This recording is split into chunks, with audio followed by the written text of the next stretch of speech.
बिस्मिल्लाहिर्रहमानिर्रहीम। नाजरीन, आर्य knowledge official में खुश आमदीद। आपका मेज़बान रऊफ़ अहमद एक नए प्रोग्राम के साथ हाज़िर है, जिसमें हम बात करने जा रहे हैं कि हमने अपना एग्रीकल्चर वेस्ट को किस तरह से यूटिलाइज़ करना है। और ख़ासकर आजकल जो मौसम चल रहा है वो है बाजरे का, और क्यों वो ख़त्म हो रहा है। अक्सर औक़ात किसानों के पास इस तरह से बच गया है, और कुछ लोगों ने जला दिया है, कुछ भी जला रहे हैं। ठीक है, दूसरा सीज़न चल रहा है पराली का, यानी जो राइस का वेस्ट है हमने किस तरह से यूटिलाइज़ करना है। तो नाजरीन, सबसे जो बेहतरीन यूटिलाइज़ है नाजरीन वो ये है कि आप नाजरीन जो पराली है उसको आप ग्रीन फीडर के तौर पर इस्तेमाल कर सकते हैं, यानी सब्ज़ चारे के तौर पर इस्तेमाल कर सकते हैं। लेकिन वो आप 10 से 12 दिन तक इस्तेमाल कर सकेंगे, क्योंकि अभी इसकी जो कटाई का सीज़न है तकरीबन 10 से 12 दिन तक वो हमारे पास एक अवेलेबल होती है। ठीक है, उसके बाद हमको जल्दी है कि हमने आगे गंदम की फसल काश्त करनी है। ठीक है, हमने उसके लिए ज़मीन को भी तैयार करना है, इसलिए हम वो क्या करते हैं कि वो क्रॉप्स करते हैं और उसको जला देते हैं। नाज़रीन, इसके अलावा भी जो होता है हम इसके इस्तेमालात हैं नाज़रीन। एक है कि हम इसको ताज़ा जो पराली है हम उसको काट के जानवरों को खिला दें, या बाजरे को जानवरों को खिला दें। ठीक है, दूसरा नाज़रीन ज्वार है, बाजरा, जो भी हमारे पास एग्रीकल्चर वेस्ट बच गया है, क्योंकि सब बारिशों की वजह से अक्सर किसानों के पास एग्रीकल्चर वेस्ट बच गया है। तो नाज़रीन, दूसरा जो तरीका है मैं आपको बता रहा हूँ वो ये है कि हम नाज़रीन सैलेज बना लें। नाज़रीन, सैलेज में हम पराली का भी सैलेज बना सकते हैं। नाज़रीन, आजकल जब चावल पकता है तो उसमें पानी की कमी, उसमें जो पानी की मकदार है उस थोड़ी कम हो जाती है। दूसरा इसमें सिर्फ एक होता है कि जब हम इसको सैलेज बनाएंगे नाज़रीन, या बाजरे का जो सैलेज बनाएंगे नाज़रीन, बाजरे में सॉरी में तो कोई टॉक्सिन वगैरह की ज़रूरत नहीं है, यानी एंटी टॉक्सिन को हम यूज़ नहीं करेंगे, क्योंकि उसमें इतना पानी नहीं खड़ा रहता। क्योंकि चावल की जो फसल है नाज़रीन वो पानी में खड़ी रहती है, इसलिए उसमें टॉक्सिन का जो है थोड़ा सा ख़तरा होता है।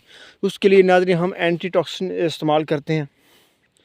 ठीक है, उसको हम इस्तेमाल करके स्प्रे करके उसके ऊपर वो स्प्रे का गुलाब आ जाता है। उसके बाद नाज़रीन हम जिस तरह से दूसरे मकई का जब सैलेज बनाते हैं तो उसको हम उसका कुतरा करते हैं, तो हम इसका भी नाज़रीन कुतरा करके बारीक बारीक में कुतरा करेंगे, और उसके बाद नाज़रीन हम उसको भी उसी तरह से प्रेस करेंगे। फ़र्क सिर्फ ये होगा कि नाज़रीन इसमें हम 10 मन मकई लेंगे। ठीक है, उसको दलिया करा के हम उसके ऊपर वो भी डालते जाएंगे, और 4% यूरिया का स्प्रे भी साथ करते रहेंगे, छिड़काव करते रहेंगे, ताकि उसकी जो है न्यूट्रिशन वैल्यू बढ़ जाए पराली की या बाजरे की। और साथ शीरा भी नाज़रीन उसी मकदार से, यानी 10% के हिसाब से, यानी 100 किलोग्राम पानी में 10 किलो हम शीरा भी डालेंगे। तो नाज़रीन बिल्कुल बाकी वही प्रोसेस है, आपने उसी तरह से उसको कंप्रेस करना है। कंप्रेस करने के बाद आप उसको ऊपर जो कवर करना है वो, ताकि उसमें कोई किसी तरह की हवा ना दाखिल हो ना निकले खारिज हो। अच्छी तरह से हम उसको कंप्रेस करके उसको शापर की कवर करके हम उसको 25 से 30 दिन के लिए छोड़ देंगे। जब वो उस 30 दिन के बाद नाज़रीन वो हमारा जो है सैलेज तैयार हो जाएगा, हमारा एग्रीकल्चर वेस्ट भी यूटिलाइज़ हो जाएगा, और हमारे जानवरों का लिए चारा भी मिल जाएगा। नाज़रीन, आप यकीन रखें कि अब ये फसलें क्रॉप्स हो रही हैं, काटन की हो रही है, चावल की हो रही है, और बाजरा वगैरह अगर किसी पास खड़ा है वो भी जल्दी जल्दी कोशिश कर रहा है कि ख़त्म करें। ज्वार खड़ी है तो वो भी कोशिश कर रहा है ख़त्म करें, ताकि अगर गंदम की फसल काश्त कर सकें। ठीक है नाज़रीन, लेकिन ये जो आप ग्रीन फीडर जो अल्लाह की नेमतें दी हुई हैं, ये जो हम ज़ाया कर रहे हैं नाज़रीन, ये देखें कितना जला हुआ पड़ा है। ठीक है, अच्छी तरह से फिर भी नहीं जल सका। नाज़रीन, ये जो हम ज़ाया कर रहे हैं ये हमारे नाज़रीन जानवरों को सर्दियों में काम आएगा। और इसके बाद नाज़रीन आप देखेंगे जब ये सारी फसलें ख़त्म हो जाएंगी, ये अब जानवर चरा रहे हैं। ठीक है, जब यहाँ पे गंदमें काश्त हो जाएंगी तो ये चराएंगे कहाँ से? तो फिर इनको एक मसला होगा कि वो होगा कि जानवरों का चारे का मसला। तो वो नाज़रीन अगर आप इसको अच्छी तरीके से यूटिलाइज़ कर लेंगे, यानी इसको सैले वगैरह बना लेंगे, तो फिर भी ये मसला ख़त्म हो जाएगा। और इस मैंने 2 तरीके आपको बता दिए हैं। एक है कि हम इसको सब्ज़ चारे के तौर पर इस्तेमाल कर लें, यानी इसको काट के पराली को भी और बाजरे को जो फ़ौरन बर वक्त खिला लें। दूसरा मैंने आपको बता दी कि सैलेज बना लें। तीसरा नाज़रीन जो है यूटिलाइज़ का तरीका वो नाज़रीन है कि हम इसको काट के खुश्क करके एक ढेर लगा लें।